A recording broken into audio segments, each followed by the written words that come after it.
j'espère que vous allez bien. Moi, de mon côté, comme d'habitude, je vais très bien.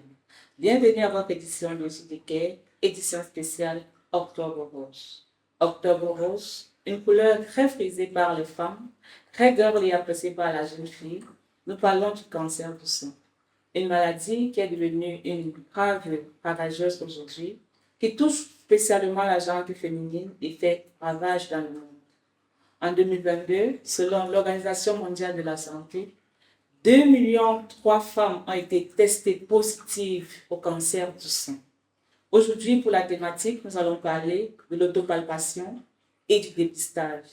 Pour entrer en profondeur dans ce sujet, nous recevons sur notre plateau Madame Valérie Chama, qui est personnelle médicale que nous recevons sur notre plateau. Madame Chama, bonjour.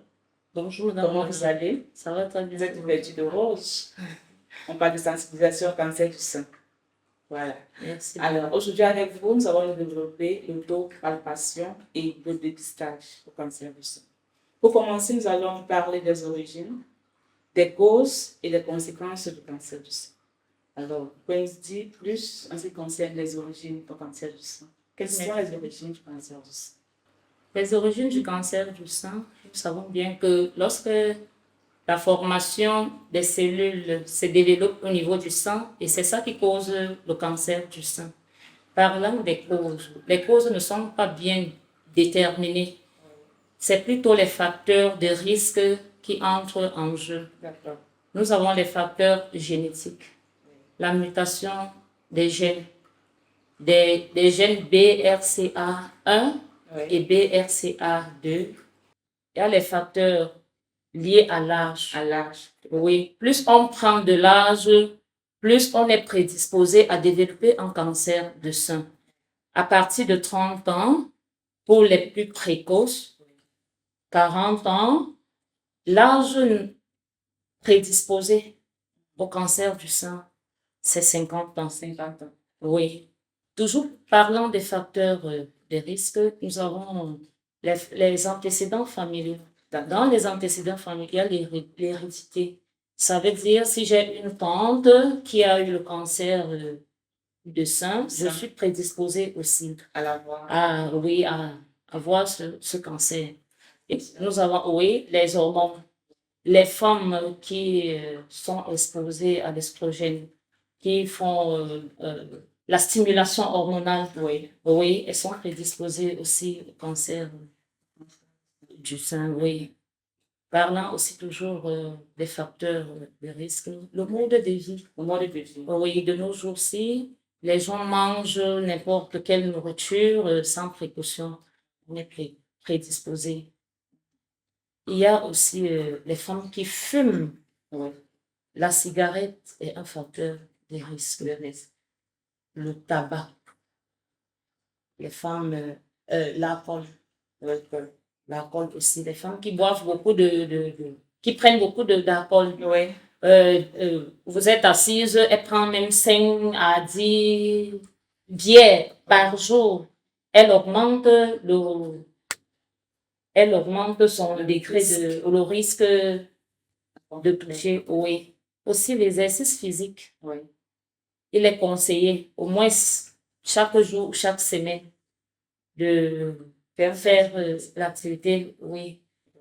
Et comme vous l'avez dit tout à l'heure, on se rend compte qu'avec, j'ai envie de dire, l'égalité que les femmes réclament aujourd'hui, l'égalité d'hommes et de femmes, entre l'homme et la femme, on a l'impression, comme vous avez dit, que les femmes ont cette envie de challenge, de dire que, OK, si l'on prend 2 bières, je peux aller à 3 bières. Si l'on prend du tabac, la chicha même, ça, il faut aller plus loin pour aller plus loin, la chicha même, qui peut provoquer également le cancer du sein. Est-ce que c'est une réalité de dire que si une femme fume constamment et prend de la chicha, elle peut développer rapidement le cancer? Bien évidemment, c'est un risque accru.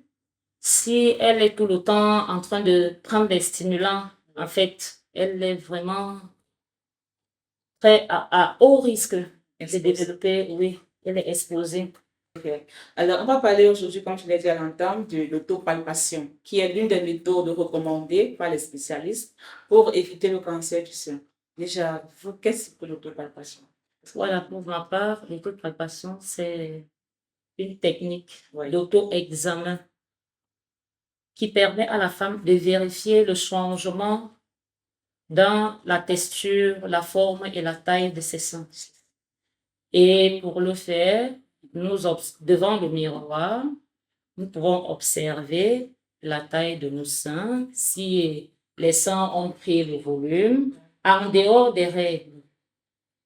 Pendant les règles, les seins ont tendance à prendre le volume.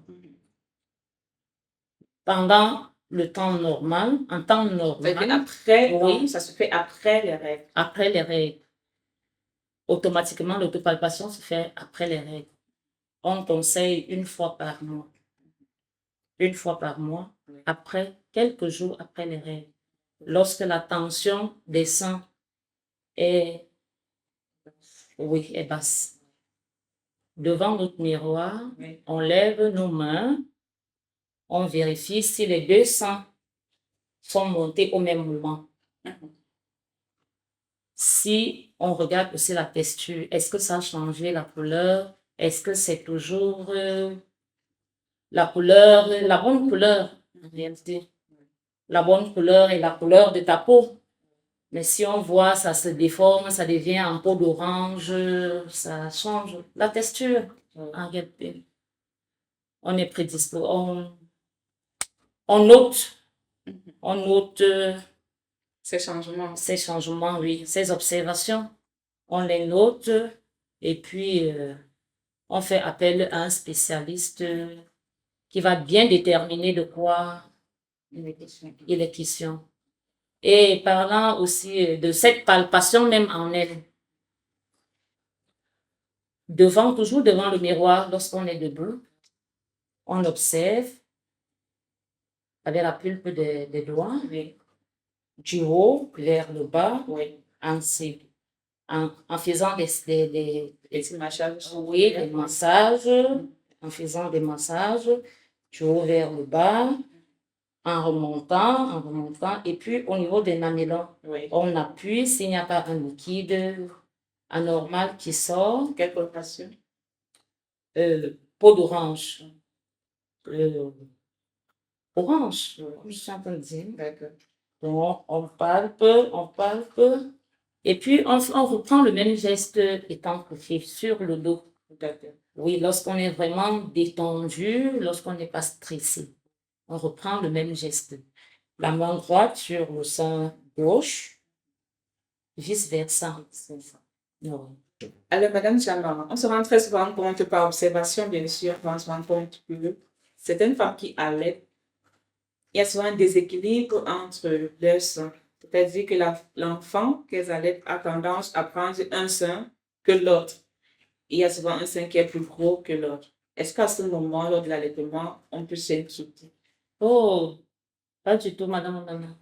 Il est question ici de bien allaiter le bébé. Oui. Et lorsque nous allaitons, on doit se rassurer qu'on a équilibré les deux seins. On prend 1 minute sur chaque sein, Oui. afin que le lait qui s'est accumulé soit dégagé.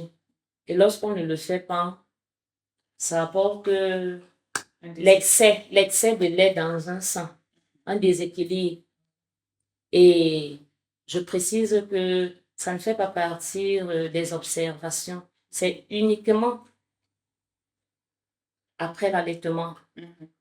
Après l'allaitement, on peut observer la palpation. On peut faire la palpation après l'allaitement. Après l'allaitement. Les femmes allaitantes, non, pas du tout. Pendant l'allaitement, on va toujours penser qu'il y a un déséquilibre, qu'on a un problème. C'est pas pendant l'allaitement. Et pendant les règles, c'est plutôt après pour qu'on puisse bien apprécier parce que les seins ont tendance à prendre un volume pendant les règles aussi, pendant l'allaitement. Nous ne pouvons pas bien apprécier. C'est pour cette raison qu'on conseille que ce soit après l'allaitement et après la menstruation. D'accord. Madame Valérie, merci pour cette précision. Alors, très souvent aussi, qu'est-ce que vous répondez aux personnes qui disent que la succion également est une technique pour éviter le cancer du sein? En fait, je vais le dire avec le mot, laissez-vous sucer les seins, ce que les hommes disent souvent pour éviter le cancer du sein. Voilà, bien évidemment, justement, l'action de sucer stimule la montée laiteuse. Et quand il y a montée laiteuse, ça permet que les masses ne se forment pas. Donc, en fait, c'est un point qui permet à peu près comme, voilà, De garder l'équilibre et d'éviter. exactement, d'éviter Voilà. cette accumulation Oui, pour que on n'est pas un développement de ces cellules, de voilà. ces cellules. Oui. Donc, vous conseillez dans le dire vivement Oui, c'est très bien conseillé. aux partenaires Oui, de faire la succion à l'heure, très bien. d'accord, pour éviter le cancer du sein. Oui. Alors, vous l'avez bien compris, parce qu'on a souvent tendance à croire que c'est juste un préjugé. Oui, les gens se disent qu'il faut sucer les seins, ça passe souvent dans les blagues. Or, aujourd'hui, on se rend compte que c'est une technique pour éviter justement le cancer du sein, il faut aller le rappeler. Et c'est vraiment une chose aujourd'hui. Donc, on vous revient dans quelques minutes pour continuer notre programme. On parlera du dépistage au cancer du sein. Tout à l'heure.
Nous sommes de retour sur notre plateau de JDKR. Nous parlons aujourd'hui du cancer du sein.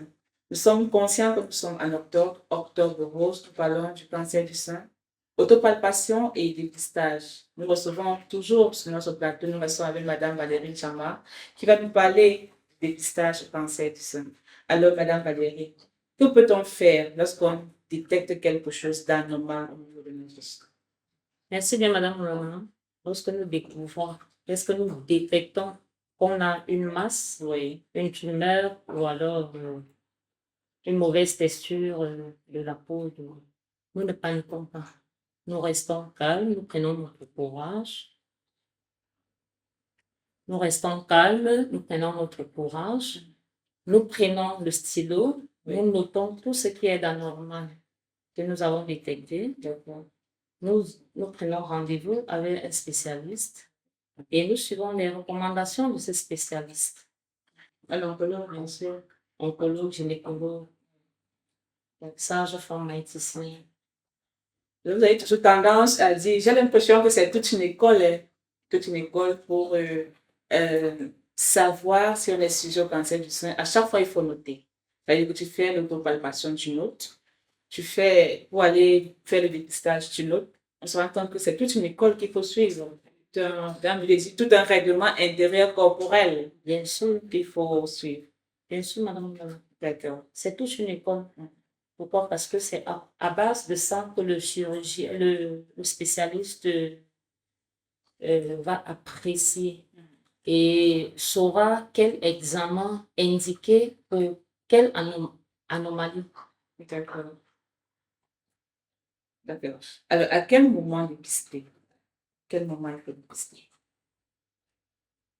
Le moment idéal, c'est lorsqu'on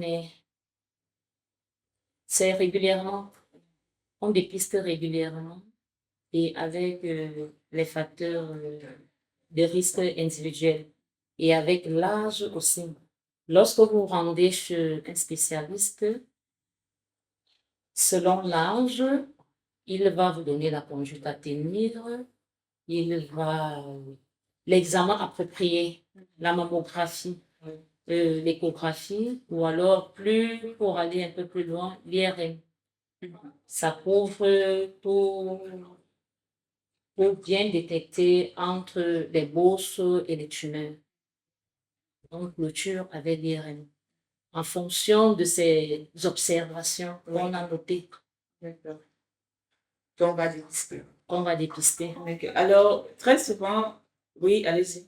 En fonction de l'âge, Oui. si je dis j'ai 30 ans, c'est généralement pour cette raison qu'on demande toujours l'âge à l'hôpital. L'âge. Oui, très important. Si je dis j'ai 30 ans, automatiquement, on va me prescrire une mammographie. Oui. Si je dis j'ai 14 ans, on va me demander est-ce que votre parent était prédisposé, avait un cancer, une sœur ou une personne de la famille nucléaire a-t-il eu un cancer du sein? Et c'est en ce moment que le médecin, dans ses investigations, saura quel examen vous demandez. Madame Chama, vous et moi, on vit en village, je le dis de manière simple. Est-ce que nos mamans qui sont au village, parce qu'on se rend compte que c'est maintenant qu'on parle trop de cancer du sein, on peut se tromper, hein. Mais avant, nos mamans vivaient, elles mangeaient leurs légumes au village, elles vivaient normalement. Elles n'avaient pas ce stress que et je peux avoir le cancer du sein. Est-ce que nos mamans aujourd'hui doivent stresser en ce qui concerne le cancer du sein? Nos mamans qui sont au village, est-ce qu'elles doivent se dire que bon, je peux aussi avoir le cancer du sein ou bien vraiment c'est un problème qui nous concerne? Madame Nana, je pense que l'alimentation du village est naturelle. Nous subissons ici en zone urbaine, Oui. justement parce que notre alimentation est chimique. Il y a des produits chimiques. Le poisson, qu'on ne sait combien d'années ça a déjà fait au congélateur, on mange et ça peut développer des cellules cancérigènes. C'est la raison pour laquelle nous sommes prédisposés de nos jours. Parce que même en zone, même nos mamans, elles ont ce problème justement parce que tout ce qu'on travaille là-bas au village est sujet, aujourd'hui, Voilà, il faut le préciser. oui, aujourd'hui est sujet aussi à est sujet À ces à produits. ces produits, oui, à ces produits finis.